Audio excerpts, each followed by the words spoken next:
कहानी शुरू होती है 1862 से एक गांव से, जहां पर एक नर्स शहर से आई थी। उसको यहाँ गांव की कमेटी ने मिलने बुलाया था और जब ये यहाँ पर आती है तो उसे कमेटी के लोग बताते हैं इस गांव में एक बच्ची है, उसका नाम ऐना है और ऐना ने काफी महीनों से कुछ भी नहीं खाया। उसकी फैमिली का ये कहना है कि वो बगैर खाए पिए जिंदा है। इस बात को 3 से 4 महीने हो चुके हैं, मतलब उसने इतने वक्त से कुछ भी नहीं खाया था। अब कमेटी यहाँ पर ये पता करना चाहती थी कि ऐना खाना खाती है या नहीं, या फिर सच में कोई जादू या चमत्कार है। इसीलिए इन सब बातों के बारे में पता करने के लिए कमेटी ने एक नन और नर्स को यहाँ पर बुलाया था। नन यानी कि सिस्टर को ये पता करना था क्या वाकई ये सब गॉड की वजह से है। अब नर्स को एक आदमी ऐना के घर लेकर जाता है। ऐना का घर गांव से दूर अलग सी सुनसान सी जगह पर था, जहाँ पर अक्सर लोग ऐना को देखने आया करते थे। मतलब ये सब के लिए एक हैरान कर देने वाली बात थी कि एक बच्ची जिसने इतने वक्त से कुछ भी नहीं खाया वो बिल्कुल ठीक है। नर्स जब ऐना को देखती है तो वो भी हैरान हो गई थी, क्योंकि ऐना देखने में बिल्कुल फिट लग रही थी। ऐना की फैमिली में उसके मॉम डैड और उसका एक भाई भी था, मगर उसके भाई की मौत हो चुकी थी।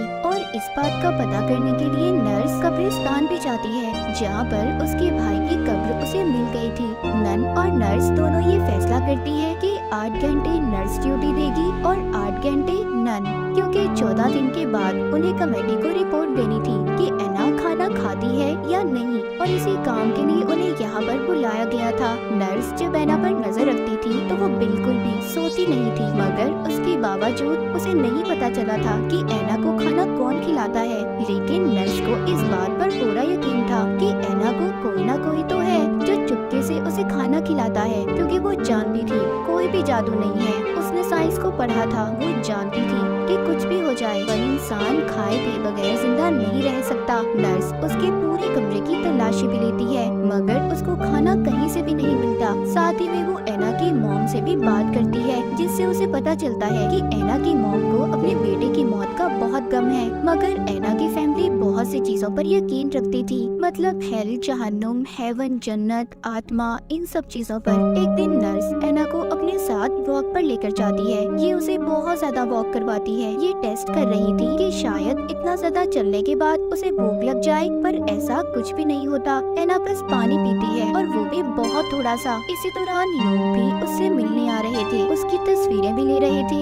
जाहिर है ये सब के लिए हैरान कर देने वाली बात थी कि खाए पिए बगैर एक इंसान कैसे जिंदा है। एक दिन नर्स से मिलने एक जर्नलिस्ट आता है, जो यहाँ पर कुछ खबरों को हासिल करने के लिए आया था। इसका नाम विल था, पर उसको नर्स से कुछ खास पता नहीं चलता। इसी बीच नर्स ऐना की चेकिंग भी कर रही थी, मतलब उसे ऐना के अंदर सब कुछ बिल्कुल फिट लग रहा था। नर्स एक दिन सोचती है कि अक्सर ऐना दिन में तो कुछ भी नहीं खाती, पर उसके मॉम डैड अक्सर रात को उससे मिलने आते हैं। वो सोचती है हो सकता है उसके मॉम डैड उसको छुपकर खाना खिलाते हो। अब नर्स ऐना के मॉम डैड से भी कहती है कि 2 हफ्ते तक ऐना से कोई भी नहीं मिल सकता। वो चाहे तो ऐना को दूर से देख सकते हैं, पर कोई भी ऐना के पास नहीं आएगा। ऐना की मॉम को इस बात पर बहुत गुस्सा आ रहा था कि नर्स उनको उनकी बेटी से दूर कर रही है, पर इस बात से नर्स को कोई फर्क नहीं पड़ता। जब नर्स ने ऐना की फैमिली को उससे दूर कर दिया था, तो कुछ दिन बाद नर्स ये नोटिस करती है, देखती है कि ऐना का एक दांत टूट गया है। दांत टूटने की वजह से ऐना को काफी दर्द हो रहा था, पर फिर भी ये बात नर्स उसकी फैमिली को नहीं बताती। बाहर नर्स एक लेडी से मिलती है, उससे विल के बारे में पूछती है, जो अब तक इसके पीछे पड़ा हुआ था और इससे बात करना चाहता था। वो लेडी बताती है कि विल पहले इसी गांव में ही रहा करता था, मगर जब उसने पढ़ाई करनी थी तो गांव से शहर पढ़ने चला गया। लेकिन जब वो इस गांव में नहीं था तो गांव के हालात बहुत ज्यादा खराब हो गए थे, खाने पीने के लिए कुछ भी नहीं था, और उसकी फैमिली की भी इसी वजह से मौत हो गई। पर उसकी फैमिली ने ये फैसला किया था कि वो इस बारे में किसी को भी कुछ नहीं बताएंगे। उन्होंने खुद को अपने ही घर में बंद कर लिया और भूख की वजह से मर गए। ये सब बातें सुनने के बाद नर्स का दिल थोड़ा सा पिघल गया था, इसीलिए वो अब विल से मिलने का फैसला करती है। ये जब विल से मिलती है तो वो बताता है कि अगर मैं एना से मिल लूं तो कुछ ना कुछ तो पता जरूर लगा लूंगा कि एना को किस तरीके से खाना मिल रहा है, क्योंकि विल को भी यही लगता था कि कोई छुपकर एना को खाना दे रहा है। पर एना सबसे यही कहती थी कि उसे खाना खाने की जरूरत नहीं है, उसको हेवन जन्नत से खाना मिलता है और वो इसी खाने पर जिंदा है। एक दिन वॉक पर जाने के बहाने नर्स एना को विल से मिलवा देती है, पर वो भी ज्यादा कुछ पता नहीं लगा पाया था। अब आहिस्ता आहिस्ता नर्स ये देखती है कि एना की तबीयत खराब होने लगी थी। नर्स डॉक्टर को भी यहाँ पर बुलाती है, जो यहाँ की कमेटी का ही डॉक्टर था। वो नर्स से कहता है कि तुम्हें ज्यादा गहराई में जाने की जरूरत नहीं है, तुम्हें सिर्फ यहाँ पर ये पता करने के लिए बुलाया गया है कि एना खाना खाती है या नहीं, और तुमने किसी बात के बारे में कुछ पता नहीं करना। और डॉक्टर उसकी कोई मदद नहीं करता। अब इस बात पर नर्स को बहुत गुस्सा आता है। उधर एना की हालत बहुत ज्यादा खराब हो रही थी। नर्स जबरदस्ती एना को सूप पिलाने की कोशिश करती है। वो पाइप उसके मुंह में डाल देती है, पर एना वो भी नहीं पीती। कहती है कि आप मेरे साथ जबरदस्ती नहीं कर सकती। इसीलिए नर्स उससे सॉरी बोलती है। एक बार फिर बाहर नर्स जब एना को वॉक पर लेकर जाती है तो इनके साथ विल भी था। एना इन दोनों को एक कुएं के पास लेकर जाती है और कहती है कि ये एक पवित्र कुआं है। उसके पास एक पेड़ भी था जिसकी टहनियों पर लोगों ने धागे बांधे हुए थे। पर इसी कुएं के पास एना बेहोश हो गई थी। उसको सांस लेने में भी तकलीफ हो रही थी। नर्स ये बात समझ गई थी कि अगर सब ऐसा चलता रहा तो एना बहुत जल्दी मर जाएगी। एक दिन नर्स जब नाश्ता कर रही थी तो अचानक से उसके जहन में सोच आती है। वो जल्दी से एना के घर जाती है। वो एना को कहती है, जब तुम्हारी मॉम तुमसे मिलने आती है तो वो तुम्हें अपने मुंह में चबाकर खाने को लाती है, जिससे उसे खाना मिलता है। पर उसकी मॉम ने उसे बताया था कि ये खाना हेवन से आया है। एना सिर्फ 11 साल की थी। उसे बचपन से ऐसी बातें सिखाई जा रही थी, इसीलिए उसने अपने दिमाग में इन बातों को बिठा रखा था। नर्स एना को समझाती है, जो तुम खाती हो वो फूड खाना है, पर एना को ये बात समझ नहीं आ रही थी। नर्स उससे पूछती है कि तुम इतनी इबादत क्यों करती हो। एना उसको बताती है कि मैं दिन में 33 मर्तबा इबादत करती हूँ, फास्ट रखकर यानी भूखा रहकर। मुझे किसी की आत्मा को हेल से हेवन में भेजना है, और ये सब बातें मुझे मेरी मॉम ने बताई हैं। नर्स उससे पूछती है, किसकी आत्मा को तुम हेवन में भेजना चाहती हो। अब एना बताती है।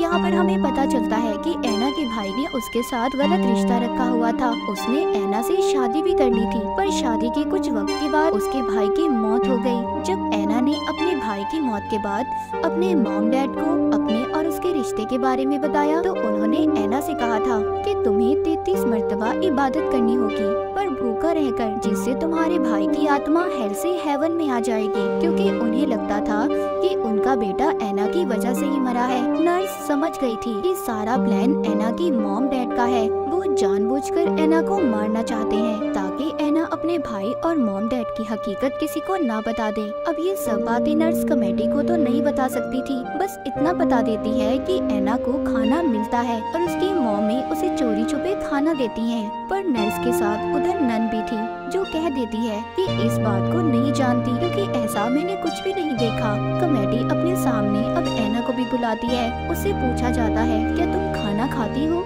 एना सबसे यहाँ पर ये कह देती है कि मैं खाना खाती हूँ, पर मेरे लिए हेवन से खाना आता है। अब कुछ लोगों का ये मानना था कि एना खाना खा रही है, पर कुछ लोग इस बात को नहीं मानते। नर्स को जल्दी कुछ करना था, क्योंकि एना की हालत लगातार खराब हो रही थी। उसको सांस लेने की भी मुश्किल हो रही थी। इसीलिए नर्स विल के साथ मिलकर एक प्लान बनाती है। उसका प्लान ये था कि वो एना को अपने साथ लेकर जाएगी, मगर किडनैप अगवा करके, क्योंकि वो जान चुकी थी कि एना की फैमिली बिल्कुल अच्छी नहीं है और उन्हें एना की बिल्कुल भी जरूरत नहीं है। नर्स सभी गाँव वालों से कहती है कि वो एना के लिए पूजा रख रही है, जिसमें गाँव के सभी लोग आएंगे और एना नहीं आएगी क्योंकि वो बीमार है। जब सभी गाँव वाले पूजा में मसरूफ थे तो नर्स एना के पास जाती है। उसको समझ आ गई थी कि एना ऐसे नहीं समझेगी, उसको उसकी मॉम की जुबान में ही समझाना होगा। नर्स उससे कहती है, देखो अब तुम मरने वाली हो, पर क्या पता गॉड तुम्हें नई जिंदगी दे दे, एक ऐसी जिंदगी तुम्हारे साथ कभी कुछ गलत नहीं हुआ। एना भी नर्स को हाँ बोल दिया था। वो कहती है, हाँ अगर मुझे नई जिंदगी मिली तो खुशी खुशी मैं उस नई जिंदगी को जीऊंगी।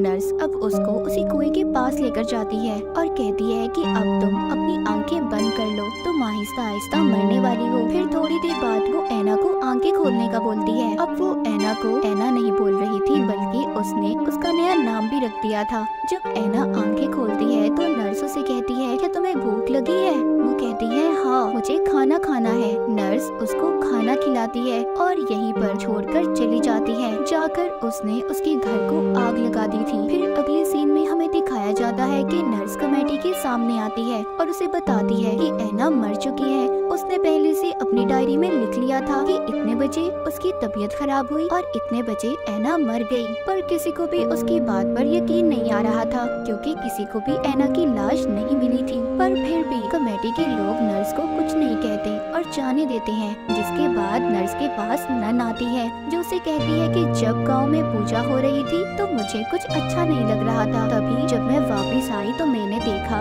एक आदमी घोड़ा गाड़ी पर अपने साथ ऐना को ले जा रहा था। नर्स अब नन को सब कुछ बता देती है। नन उससे पूछती है, क्या अब वो बेहतर जगह पर है? नर्स कहती है, जी अब वो महफूज है और एक अच्छी जगह पर है। उसके बाद नर्स भी गांव छोड़कर चली गई थी। इस पूरे काम के लिए नर्स को पैसे दिए जाने थे, पर कमेटी ने उसे कोई पैसा नहीं दिया था, क्योंकि उन्हें अभी तक इस बात का पता नहीं चला था कि ऐना खाना खाती थी या नहीं, या फिर कौन की तरफ से उसे खाना मिलता था। दरअसल कहानी में ये वो वक्त दिखाया गया है जब लोग ऐसी बातों पर बहुत यकीन रखते थे। जैसे कि कहा जाता है कि अगर काली बिल्ली आपकी आगे से गुजर जाए तो आपके साथ अच्छा नहीं होगा। जैसे कि नंबर 13 नंबर को लोग अच्छा नहीं समझते थे। तो इन बातों पर यकीन मत करें, अपने ऊपर यकीन करें कि आप क्या कर रहे हैं और क्या कर सकते हैं, क्योंकि उस वक्त के लोग वो इन चीजों को ही सब कुछ मानते थे। नर्स ऐना को लेकर शहर में ले आई थी। विल भी इनके साथ था। ये सिडनी में आ गए थे अपनी नई पहचान के साथ। नर्स ने सबको ये नहीं बताया था कि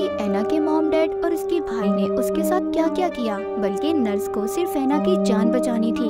उसने उसे अपनी बेटी बना लिया था और विल के साथ शादी कर ली थी। ये तीनों हंसी खुशी जिंदगी गुजार रहे थे। और अब मेरी दूसरी साथी वंडर मूवी को एक्सप्लेन करेंगी।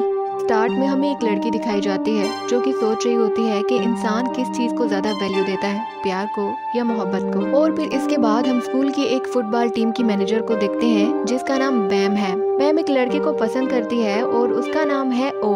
ये ओ के पास जाती है और उससे कहती है कि क्यों ना आज हम आइसक्रीम खाने के लिए जाएं, मगर वो इसकी बात नहीं सुनता और वो कहता है कि मैं नहीं जाना चाहता क्योंकि आज मेरी मॉम के साथ मेरी एक बहुत ही अहम मीटिंग है। ये सुनकर बैम परेशान हो जाती है और यहाँ पर एक कोच भी आता है। ये इनकी फुटबॉल टीम का कोच है जो यहाँ पर अब एक न्यू मैनेजर को लेकर आया है। इस न्यू मैनेजर का नाम है नैनो। ये न्यू मैनेजर देखने में काफी ज्यादा प्यारी है, अच्छी बातें करती है और काफी ज्यादा खुश इखलाक भी लगती है, जिसकी वजह से सबको वो बहुत अच्छी लग रही होती है। और बैम को ये बात अच्छी नहीं लगती, उसे देखकर ये बहुत ज्यादा जेलस हो रही होती है। फिर बाद में हम देखते हैं कि ये सभी अब नई मैनेजर को पार्टी देना चाहते हैं, उसे वेलकम पार्टी देना चाहते हैं और इस वजह से बहुत खुश हैं। नई मैनेजर नैनो भी मान जाती है और वही लड़का ओ जो कि पहले कह रहा होता है कि मुझे अपनी मॉम से बात करने के लिए जाना है, अब वो पार्टी में आने के लिए बिल्कुल तैयार था। और ये बात अब बैम को अच्छी नहीं लगती। आहिस्ता आहिस्ता इसकी नफरत नैनो के लिए बढ़ती जा रही है। अब क्योंकि ये तो पुरानी मैनेजर थी और नई मैनेजर से ये बहुत सारे काम करवाती है, खुद बैठी रहती है और उसे हर काम करवाती है और वो बेचारी भी लगी रहती है। और जब ओ ये बात देखता है तो वो आकर उस लड़की नैनो से कहता है कि मैं तुम्हारी मदद करूंगा और साथ ही में बैम से भी कहता है कि तुम इसी से सारे काम करवा रही हो, खुद तो कोई काम कर नहीं रही हो। अब यहाँ पर बैम को और भी ज्यादा गुस्सा आ जाता है। इसके दिल में अब नैनो के लिए नफरत बन गई थी। और फिर जब ये बाथरूम जाती है तो ये बाथरूम की दीवार पर अपनी ये विश लिखती है कि काश उसके फेस से स्मेल आने लगे, यानी नैनो के फेस से। बाद में नैनो बैम से मिलने के लिए आती है और तब वो देखती है कि किस तरह से नैनो ने दीवार पे लिखा हुआ है कि उसके फेस से स्मेल आए। अब हालांकि नैनो ने ये देखा तो उसे तो परेशान होना चाहिए था, मगर वो परेशान नहीं होती बल्कि वो स्माइल करने लगती है और उसकी स्माइल देखने में काफी डरावनी थी। फिर रात को बैम अपनी डायरी पे लिख रही होती है कि आज किस तरह से वो एक नई लड़की से मिली और अब उसे वो लड़की बिल्कुल भी अच्छी नहीं लगती और बहुत अच्छा हुआ कि उस लड़की ने देख लिया कि मैंने वॉल पे उसके लिए क्या लिखा था। अगले दिन बैम जब नैनो के पास से गुजरती है तो इसे बहुत ज्यादा स्मेल आने लगती है। इसे समझ नहीं आ रहा था कि ये स्मेल कहाँ से आ रही है। ये सोचती है कि शायद ये स्मेल शर्ट से आ रही है। फिर बाद में यहाँ पर ओ भी आ जाता है और एकदम से बैम ऐसे बिहेव करती है जैसे कि ये तो नैनो की हेल्प कर रही है, उसके साथ काम करने लगती है, यानी कि ये दिखाती है कि ये बहुत अच्छी लड़की है। और फिर बाद में उन शर्ट्स को धो भी दिया जाता है और तब बैम को पता चलता है कि असल में ये स्मेल नैनो ही से आ रही है, क्योंकि शर्ट्स तो धुल गई हैं। बाकी लड़कों को भी लग रहा था कि ये स्मेल बैम से आ रही होगी, मगर फिर बाद में उन्हें पता चलता है कि ये स्मेल तो नैनो ही के फेस से आ रही है। और नैनो को खुद भी समझ नहीं आ रहा था कि उसके फेस से इतनी स्मेल क्यों आ रही है। अब बैम को भी समझ आ गया था कि ये वॉल पे जो कुछ भी लिखती है वो सच हो जाता है, इसलिए दोबारा से ये वॉल के पास जाती है और वहाँ पर लिखती है कि ओ मुझे पसंद करने लगे। फिर अगली सीन में हम देखते हैं कि ये कोच के पास खड़ी हुई होती है कि तभी इन दोनों के पास एक बॉल आता है और ओ उस बॉल को बैम पर नहीं लगने देता। बैम को लगता है कि शायद उसका लिखा सच होने वाला है, मगर फिर वो कहता है कि मैं तो कोच को बचाने के लिए आगे आया था, तुम्हें बचाने के लिए नहीं। अब बैम कहती है कि मतलब जो मैंने लिखा वो सच नहीं हुआ। फिर यहाँ पर एक और लड़का टैंक भी आता है जो कि आकर बैम से कहता है कि तुम्हें लगता है कि ओ तुम्हें पसंद करेगा या तुम्हारी हिफाजत करेगा, तुम्हारी हिफाजत करने से तो बेहतर है कि किसी डॉग की हिफाजत की जाए। ये बात बैम को बिल्कुल भी अच्छी नहीं लगती, इसे बहुत गुस्सा आता है और अगली दफा ये बाथरूम जब जाती है तो ये टैंक के बारे में गुस्से में वॉल पे लिख देती है कि टैंक एक डॉग है। फिर बाद में जब स्कूल के सभी स्टूडेंट फुटबॉल खेल रहे होते हैं तो तभी टैंक इस तरह से बिहेव करने लगता है जैसे कि वो डॉग हो। वो सब पे भौंक रहा था और बिल्कुल कुत्ते की तरह बन गया था। इसी वजह से एकदम से उसे पकड़कर एम्बुलेंस में लेकर जाया जाता है क्योंकि उसकी हालत बहुत खराब थी। इधर बैम को ये बात समझ आ गई थी कि वॉल के ऊपर अगर ये किसी की नफरत में कुछ लिखती है तो वो सच हो जाएगा और अगर ये किसी से मोहब्बत में कुछ लिखती है तो वो सच नहीं होगा। अब अपनी इसी बात को प्रूव करने के लिए ये इस बात का टेस्ट लेती है, यानी कि जब नैनो इसके सामने बैठी हुई होती है तो ये टेबल पर लिखती है कि नैनो एक डॉग है। इसको लगता है कि नैनो डॉग की तरह एक्ट करना स्टार्ट कर देगी, मगर ऐसा कुछ भी नहीं होता। यानी कि अगर ये चाहती है कि नैनो भी डॉग की तरह सब कुछ करे तो इसके लिए इसे बाथरूम के उसी वॉल पे लिखना होगा। उसी वॉल में वो मैजिक है, इसलिए ये बाथरूम जाती है और उस वॉल पे लिखने ही वाली होती है कि तभी इसे बाहर से आवाजें आती है। ये देखती है कि कुछ लड़कियां एक लड़की को बुली कर रही हैं, वो उसे बहुत ज्यादा तंग कर रही हैं और वो लड़की काफी परेशान है। अब ये बैम उसकी मदद करना चाहती थी, इसलिए ये बाथरूम से बाहर आती है और फिर उस लड़की से कहती है कि कभी कभी किसी को तकलीफ पहुंचाने के लिए या किसी की नफरत में हम वॉल पे कुछ लिखें तो वो सच भी हो जाता है। उस लड़की को इसकी बातों का यकीन नहीं आता और वो वहाँ से चली जाती है। फिर बाद में हम देखते हैं कि नैनो जिसमें से स्मेल आ रही थी उसमें से स्मेल आना खत्म हो जाती है और वही लड़का जो कि डॉग की तरह बिहेव कर रहा था टैंक, वो भी बिल्कुल ठीक हो जाता है। बैम ये देखकर हैरान हो जाती है और ये फौरन से भागकर बाथरूम की तरफ जाती है। वहाँ जाकर ये देखती है कि मेड बाथरूम को साफ कर रही थी और उसने वॉल पर से इसकी लिखी हुई बातें मिटा दी थी। ये उसे कहती है कि तुमने ये क्यों मिटाई, इसे यही लिखा रहने दो। मगर वो कहती है कि यही मेरा काम है और मैं जरूर करूंगी और अगर तुम मुझे तंग करोगी तो मैं तुम्हारी शिकायत जाकर प्रिंसिपल को लगाऊंगी। अब क्योंकि बैम ने उसके साथ बदतमीजी की हुई है तो इसलिए उस मेड को बहुत गुस्सा आता है और वो कोच को जाकर इसके बारे में बता देती है कि किस तरह से इसने उसे बदतमीजी की और उसे सफाई का काम भी नहीं करने दिया। ये बात सुनकर कोच को भी गुस्सा आता है। वो बैम को बुलाता है और कहता है कि इनसे माफी मांगो। बैम कहती है कि मैं इनसे माफी नहीं मांगूंगी। वो यहाँ से चली जाती है और सीधा बाथरूम में जाती है और कुछ ऐसा लिखती है कि कुछ देर बाद ये खुद भी परेशान हो जाती है क्योंकि ये देखती है कि इसने जिस मेड के बारे में लिखा था उसने अपने आप को मार दिया। इसके बाद इसके पास वो लड़की भी आती है जिसे कि बुली किया जा रहा था और वो अब इसकी बातों का यकीन कर रही थी। बाद में हम देखते हैं कि नैनो रो रही होती है और रो कर बैम से पूछ रही होती है कि मेड ने अपने आप को क्यों मार दिया, वो तो काफी अच्छी इंसान थी। नैनो की बातें सुनकर अब बैम को भी बुरा लग रहा था। इसे अपनी गलती का एहसास हो गया था। इसने वॉल पे खुद लिखा था कि वो मेड अपने आप को खुद ही मार दे अपना गला दबाकर, और अब क्योंकि इसे अपनी गलती का एहसास हुआ था ये फौरन से बाथरूम जाती है और वहाँ जाकर अपने लिखे हुए अल्फाज मिटाने लगती है। उन्हें मिटाकर जैसे ही ये बाहर आती है तो ये कुछ लड़कियों से सुनती है जो कि बातें कर रही थी कि वो मेड जो कि मर गई थी वो यकदम से जिंदा हो गई है और बिल्कुल ठीक है, ऐसे जैसे उसे तो कुछ हुआ ही नहीं था। फिर बाद में बैम नैनो को देखती है और रो को देखती है जो कि दोनों एक साथ बैठे हुए होते हैं और काफी अच्छे दोस्त बन गए हैं। ये फिर जेलस हो जाती है और वही नैनो जो कि खुश होकर बातें कर रही थी एकदम से अपने मुंह को छुपाकर भागने लगती है। उसके फेस पर बहुत सारे पिंपल बन चुके थे और समझ आ रहा था कि वो सिर्फ और सिर्फ बैम ही की वजह से बने हैं। इसी ने उस वॉल पे उसके बारे में ये लिखा होगा और इसे अपनी गलतियों का बिल्कुल भी एहसास नहीं है। फिर आधी रात को बैम जागती है तो देखती है उसके सामने वो मेड और नैनो बैठी हुई होती है और नैनो बार बार इसे पूछ रही होती है कि तुमने मेड को मारने वाली बात क्यों लिखी, तुमने उसके साथ ऐसा क्यों किया। वो बार बार इससे पूछ रही होती है और तभी बैम की आंखें खुल जाती हैं और ये सब इसका ख्वाब था। नैनो और वो मेड इसके सामने अभी मौजूद नहीं थी।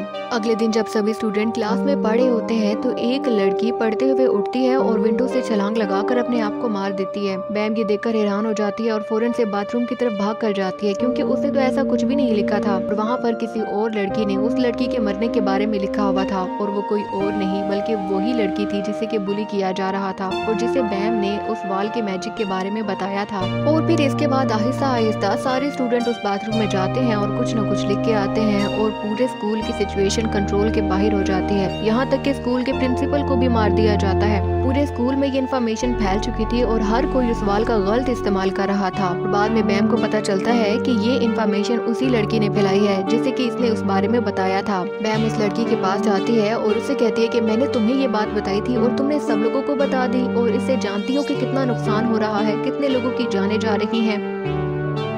इस पर वो लड़की कहती है कि मैंने जो किया अच्छा किया, जो कोई गलत काम करेगा उसे उसकी सजा तो मिलनी चाहिए। फिर बैम बाथरूम में जाती है और वहाँ जाकर दिखती है कि बहुत सारी बातें लिखी हुई हैं। हर कोई कुछ न कुछ लिखने के लिए आ रहा है और उनमें से एक लाइन तो ओ के लिए भी लिखी हुई थी। ये देखकर ये परेशान हो जाती है और फौरन से ओ के पास जाकर उसे कहती है कि खेलना बंद करो और घर चले जाओ, तुम यहाँ पर अभी सेफ नहीं हो। मगर वो इसकी बात नहीं सुनता। ये बार बार उसे मनाने की कोशिश करती है और इसी सब में उसको गिरा देती है। और जब वो गिरता है और जख्मी हो जाता है, मगर तभी बैम को वहाँ पर एक पेन मिलता है। उसे देखकर इसे ओ की ही एक फ्रेंड पर शक होता है और ये उसे कहने लगती है कि तुम ही हो ना जिसने ओ के बारे में वॉल पे वो सब कुछ लिखा है। मगर वो फ्रेंड इसकी बात को नहीं मानता और कहता है कि मैंने ऐसा कुछ भी नहीं लिखा, और अपने दोस्त को बचाने लगता है। अब बैम खुद ओ के बारे में वो सब कुछ मिटाने के लिए जाती है, मगर जब ये मिटाने के लिए जाती है तो वहाँ पर देखती है कि किसी ने ये भी लिखा हुआ था कि जो कोई भी इन लाइनों को मिटाने की कोशिश करेगा वो मारा जाएगा।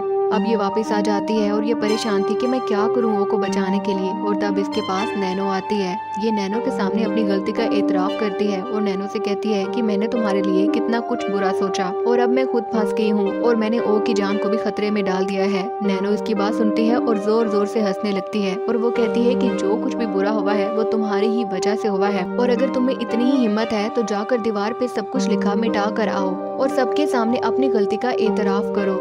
इस पर बैम कहती है कि मैं ये सब कुछ कर सकती हूँ। वो भागकर बाथरूम की तरफ जाती है, मगर पीछे से नैनो जोर जोर से सबको ये बता देती है कि बैम बाथरूम में सब कुछ लिखा हुआ जो भी है उसे मिटाने के लिए जा रही है। और फिर हम देखते हैं कि स्कूल के वो ही स्टूडेंट जिन्होंने वो सब कुछ लिखा हुआ था वो बैम के पीछे बाथरूम जाते हैं। अब बैम बाथरूम में होती है और उन सब लफ्जों को मिटाने की कोशिश कर रही होती है, जबकि बाकी सभी स्टूडेंट बाहर से दरवाजे को खटखटा रहे होते हैं। वो बहुत शोर मचा रहे होते हैं। बैम उनसे तंग आकर दीवार पे कुछ लिखती है और इसके बाद दरवाजा खोलती है तो बाहर कोई भी नहीं था। यहाँ तक कि पूरे स्कूल में उसे कोई भी नजर नहीं आ रहा था सिवाय नैनो के। ये खुद भी बहुत ज्यादा परेशान हो गई थी और इसके बाद आहिस्ता आहिस्ता चलते चलते ये अपने घर जाती है और घर में जाकर जब ये मिरर में अपने आप को देखती है, यानी कि शीशे में देखती है, तो इसे पता चलता है कि वो सभी लोग नहीं बल्कि ये खुद भी इस दुनिया से गायब हो चुकी है, क्योंकि इसने वॉल पे यही लिखा था कि ये सब लोग गायब हो जाएं और उसमें ये खुद भी शामिल थी। और ऐसे दूसरों का बुरा सोचते सोचते इसने अपने साथ भी बुरा कर दिया और एंड इतना ज्यादा बुरा हुआ कि अब ये अपनी गलती को ठीक भी नहीं कर सकती। और इसी सीन के साथ ये एपिसोड एंड हो जाती है।